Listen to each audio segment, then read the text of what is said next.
Hei kaikki ja tervetuloa jaksoon 11. Nyt olen tosiaan täällä Franz Josefissa. Aamu alkoi tosi mielenkiintoisesti. Olin nukkunut tosi sikeästi. Tuolla oli tosi hyvät pimennysverhot. Nukuin varmaan joku 11 tuntia, mutta sitten tulikin palohälytys ja kaikkien piti sitten lähteä pihalle. Sehän ei haitannut, kun mä olin jo siinä justiin herännyt ja oikeastaan valmiina lähtöön, niin mähän tuossa vaan ihastelin sitten noita kehoja, jotka oli just siinä. Mä seison periaatteessa tässä ihan sen hostellin pihalla. Jotkut olisivat ihan alusvaatteisillaan siellä, että ne oli herätetty unesta. Mutta ei ollut mitään hätää, oli joku väärä hälytys, niin sit saatiin mennä takas sisälle.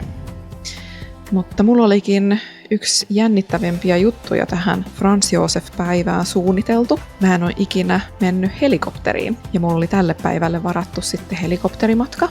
Eli täällä Franz Josefissa on tosiaan Franz Josef-jäätikkö. Näkyy tuolla vähän vuorten välissä, hohtelee sieltä, mutta täällä länsirannikolla, täällä sataa tosi paljon. Olisiko joku 2/3 päivistä vuodessa, mitä tuolla sitten oikeasti sataa. Tässä sitten kävi niin, että menin sinne helikopteriyritykselle ja siellä tehtiin kaikki tämmöiset turvacheckit ja mitattiin painot ja sitten meidän piti katsoa siellä semmoista turvavideota. Mä olin varannut tuolta sen pisimmän reitin, jossa on myös laskeutuminen sitten siellä huipulla. Ja se olisi ollut semmoinen 50 minuutin matka. Ne varoitteli tuossa, kun sinne meni, että luultavasti sitä ei päästä tekemään. Tuolta alkoi sadepilvet sitten laskemaan. Siinä sitten piti tehdä päätös, että otetaanko vaan rahat takaisin vai haluaako sitten osittaisen palautuksen ja sitten mennä lyhyemmän matkan, joka on sitten vaan noin 10 minuuttia. Ja siellä vaan käydään sitten katsomassa tuosta Franz Josefin jäätikön yläpuolella. Siihen toiseen olisi kuulunut Franz Josefin jäätikkö, Fox-jäätikkö, joka on sitten tässä lähellä, ja sitten myös Mount Cook.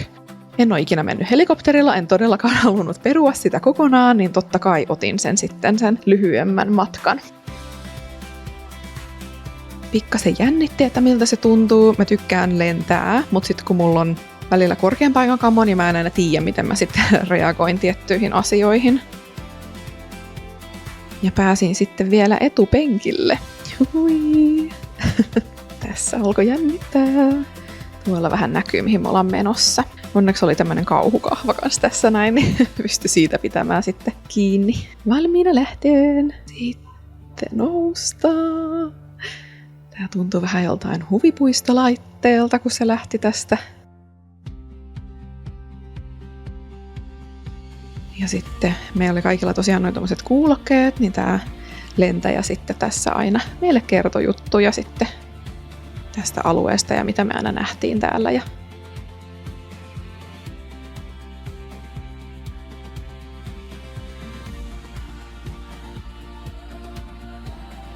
jännittävää. Kivaa. Ja Franz Josef on tosi pieni paikka. Täällä on vaan pari katua oikeastaan tossa. Tosi vähän asukkaita. Parin kadun varrella on muutama hotelli, yksi kauppa, yksi huoltoasema, muutama ravintola. Mutta sitten näitä helikopteriliikkeitä on siinä kuitenkin aika monta. Et niitä on varmaan niinku eniten siinä. Ja tää on tämmönen ihan yleinen juttu, että täällä ihmiset lentää näillä helikoptereilla sitten katsomaan vuoria ja jäätiköitä. Ja täällä on paljon myös vähän niinku semmosia perheyrityksiä ja muita sitten nämä helikopteriyritykset.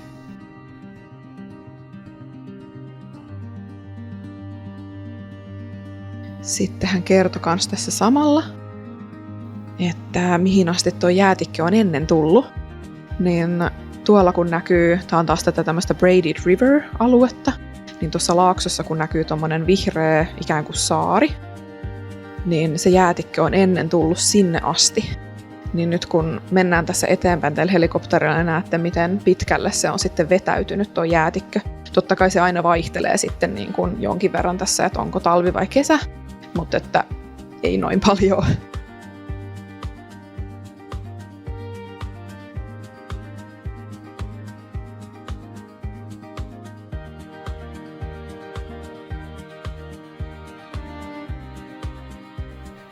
Vähän alkaa täälläkin nyt toi sade näkyy.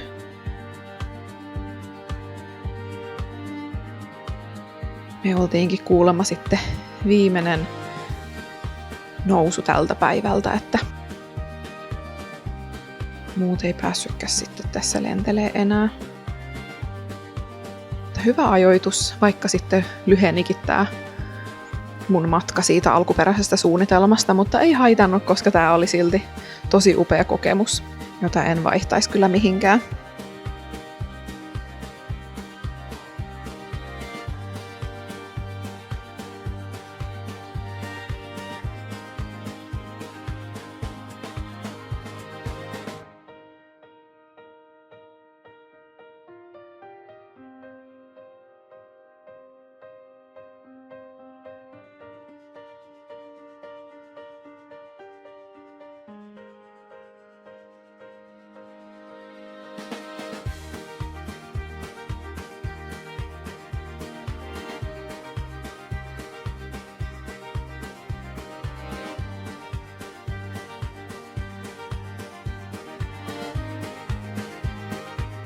Ja tuolla Franz Josefissa kun oli, niin tosi paljon myös kuului sitten aina välillä noita helikoptereita, kun lähti ja tuli takaisin, niin semmoinen helikopteripörinä.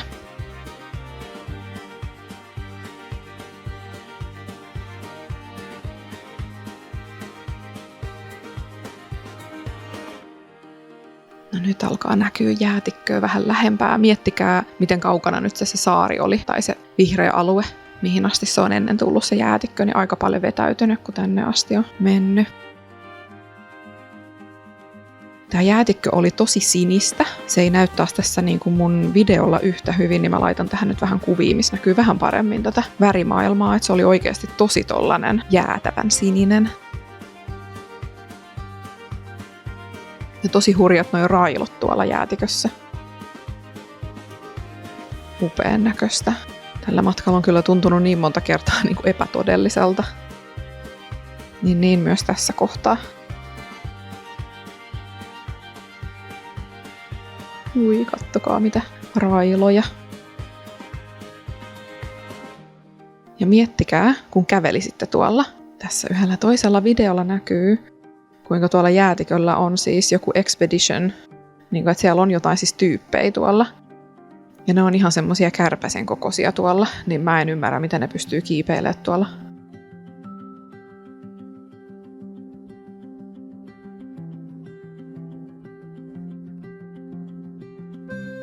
Ja miten iso tää paikka kuitenkin on.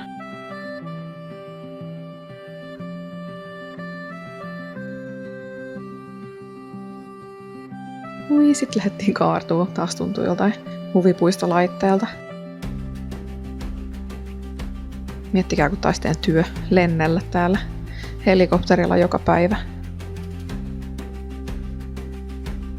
Tämä oli tosiaan maaliskuuta, kun mä olin täällä maaliskuun puolessa välissä suunnilleen.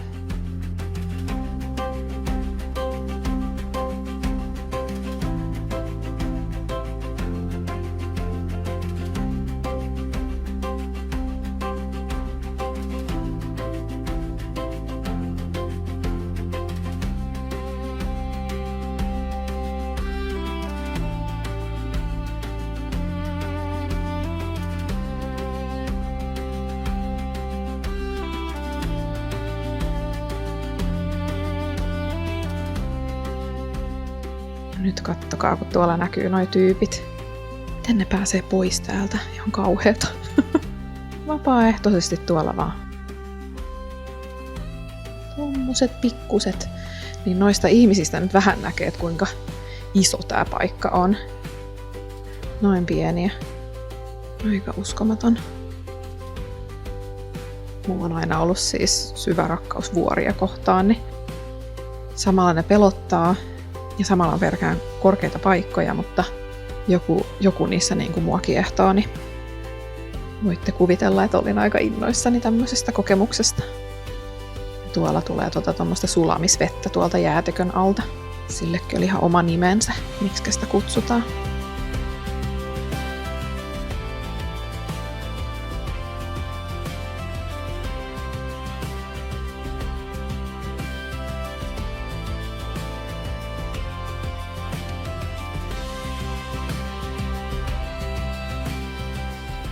Vielä lähdettiin kiertää. Kattokaa, kun läheltä menee kallioita.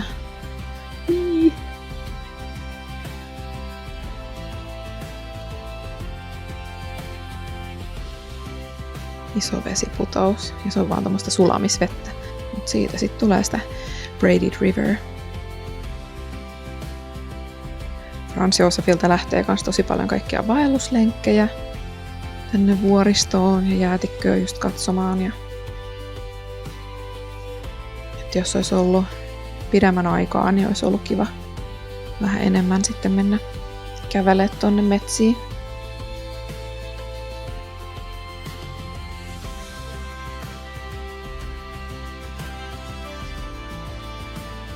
Ja Uudessa-Seelannissa tosiaan niin vaarallisinta siellä luonnossa on periaatteessa sitten just nämä jotkut sääilmiöt sitten, että jos yhtäkkiä tulee sadetta ja tuulta ja kaikkea, että jos ei ole varustautunut siihen, mutta että mitään myrkyllistä tai vaarallisia eläimiä ei sinänsä tuolla ole, että siinä mielessä on tosi turvallista.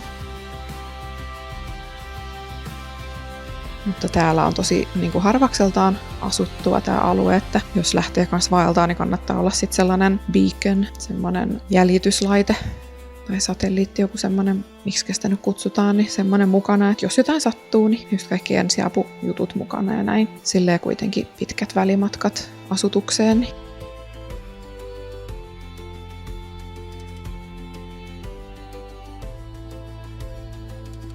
Joo, semmoinen 10 minuuttia oli tää koko matka. Yöllä kanssa satoi tosi paljon ja tosi kovaa, että oli semmoinen kunnon rankkasade. Sitten se aina loppui yhtäkkiä ja taas se alkoi yhtäkkiä. Että se on tämän alueen ominaisuus. Ja keat ujelsi kans yöllä. Se oli kans hauska. Hauska kun heräsi ja sitten kuului se niiden ujellus sieltä aina välillä.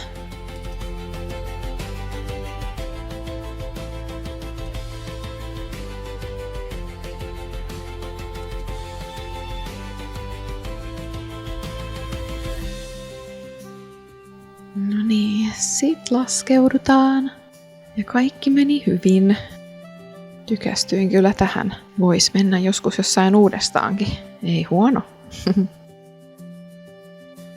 Mut just mä mieluummin halusin käyttää mun rahoja sitten tämmöiseen ja sitten mennä mieluummin niin kuin hostelleihin ja asumaan sitten halvemmalla, niin sit sai rahoitettua mieluummin tämmöisiä juttuja, kokemuksia. Jes, tässä on se helikopteri, millä me mentiin.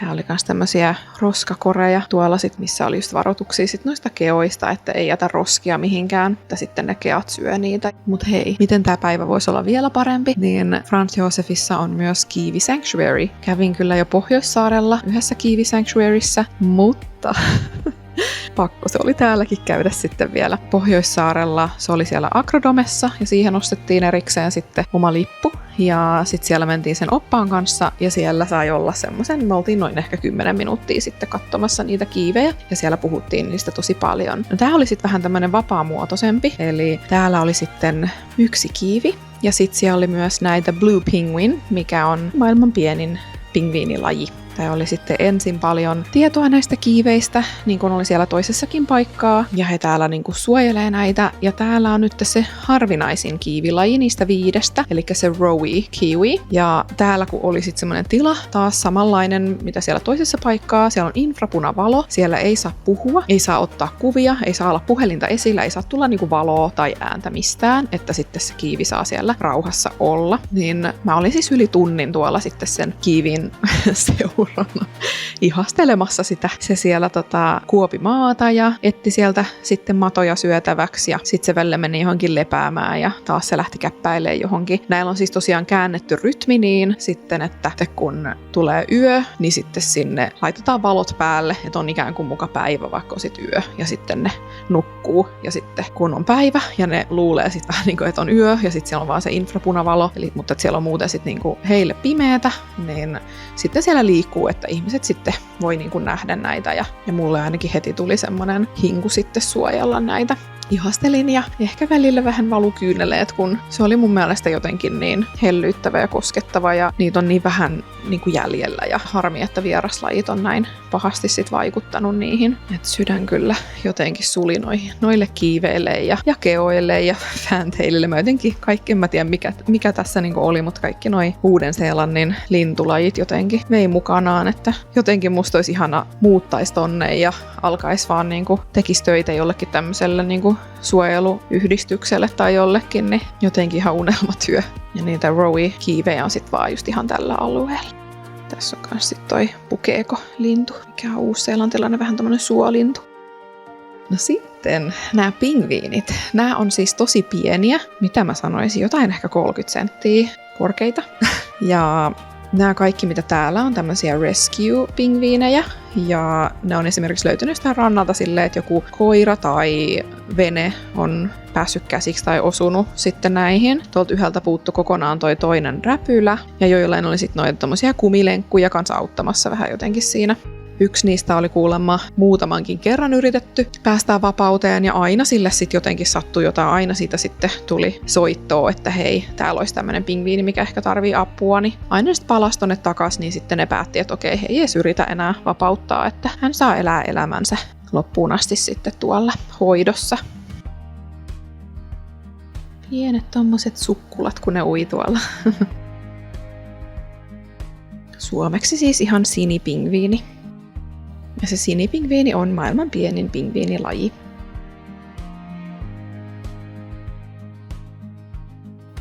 Ja ne on jotain tämmösiä maks 40 senttiä sitten pitkiä. Ja sitten ne painaa noin 1 kilon vaan.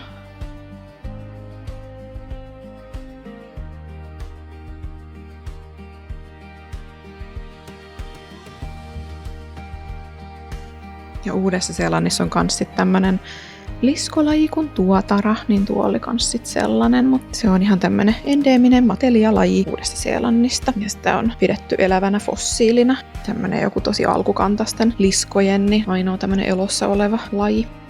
Sitten oli kerrankin siinä vähän aikaa sitten kierrellä. On ollut kaikki muut päivät vähän silleen täynnä aamusta iltaan, niin oli ihan kiva tuolla hengähtää. Ostin sitten itselleni tämmösen kaulakorun tuolta, missä oli toi uusseelantilainen simpukka kuin pauva. Ja sitten ostin mun reppuun tämmösen söpön kiivi-avaimen perän. Mutta se oli kyllä ympäriinsä sitten eri kaupungeissa niin hauskoja kiivituliaisideoita, kaikkia just joulukoristeita kiiveistä ja muita, että niitä kyllä ihastelin joka paikassa. Ja sitten olisi tehnyt mieli ostaa tää sinipingviinistäkin tää tämmönen pehmolelu, mitä mä ostin sitten kiivistä, mutta se jäi sitten vaan muistoksi tänne videon muodossa, et en sitten ostanut sitä. Sitten kävin siinä syömässä, niin otin lämpimän kaakaon siinä, vähän munakasta ja leipää. Sitten mulla jäi siinä iltapäivä vielä aikaa tutkiskella sitten vähän lähialuetta ja lähimetsää. Lähin sitten vaan kävelee. En ollut kerrankin tutkinut mitään niin kuin etukäteen, että lähin vaan käppäilee. Ihan sinisiä vesiä taas.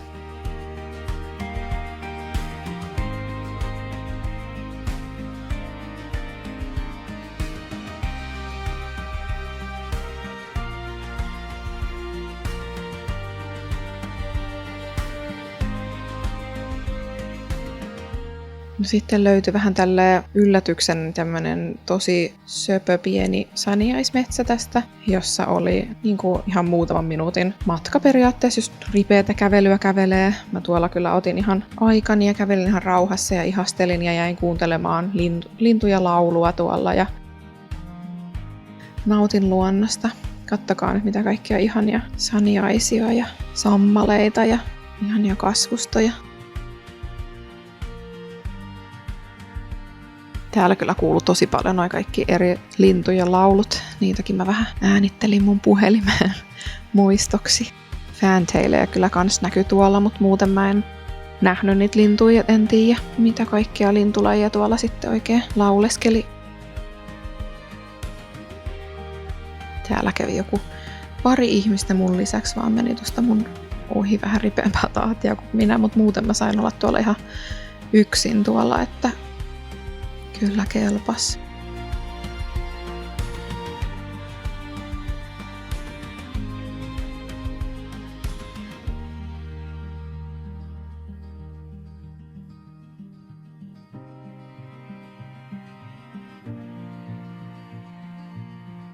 Kukaan ei varmaan löydä mua, jos mä jään tänne piiloon.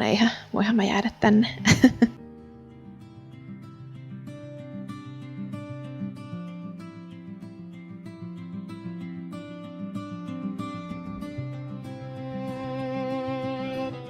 Tää tuntuu jotenkin semmoiselta taianomaiselta, paljasammalta. Tuntui ihan semmoiselta halaukselta toi koko metsä. Tää oli vähän semmonen viileä aamu, että niinku takki tartti olla aamulla siinä, mutta tässä just kun vähän oli täällä mettässä, niin tässä alkoi vähän lämpötila nousta, että sitten oli ehkä jotain semmoista 20, että ja vaikka siis siellä vuorilla tuossa satoja sinne jäätikölle ei pystynyt just menee helikopterilla pidempään, niin ei se sade niinku tänne tullut, että täällä just aurinko paistoi onneksi.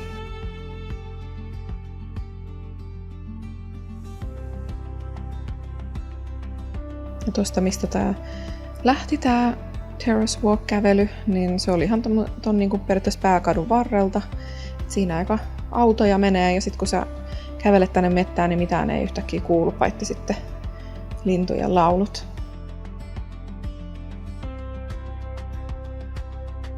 Seuraavana päivänä mulla oli sitten taas semmonen pidempi pätkä. Olin taas varannut semmosen yhdensuuntaisen opastetun kierroksen. Täältä olisi myös mennyt bussi Queenstowniin, eli olisi päässyt niinku julkisella liikenteellä kans, mutta niissä ei ollut hirveästi hintaeroa, eikä ihan hirveästi aikaeroa.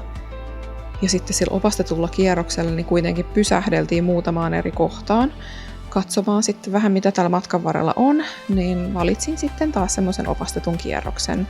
Niin oli sitten taas aikainen aamu seuraavana päivänä, niin tässä sitten taas nautin tässä iltapäivän tästä ihanasta metsästä ja rauhasta, raittiista ilmasta ja luontoterapiaa.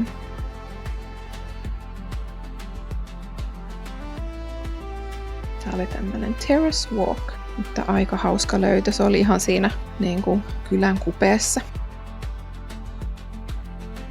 Otin jonkun tämmösen katkarapuannoksen, aivan sairaan hyvää, ja sitten oli tämmöistä valkosipulileipää ja vähän viiniä. Ja sitten yksi juttu, mitä mä halusin maistaa tuolla Uudessa-Seelannissa, oli sitten tämmönen Hokey Pokey Ice Cream. Ja sitten Pavlovasta sanottiin, että sitä kannattaa sitten siellä maistaa, niin tää sisälsi tää jälkiruoka-annos molempia ja sitten vielä vähän kiiviä, niin tämähän oli ihan täydellinen. Jälkiruuat on mun juttu.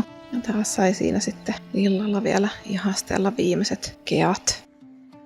Kiitos kaikille, ketkä katsoitte tänne asti. Seuraavassa jaksossa lähdetään sitten kohti Queenstownia. Bye!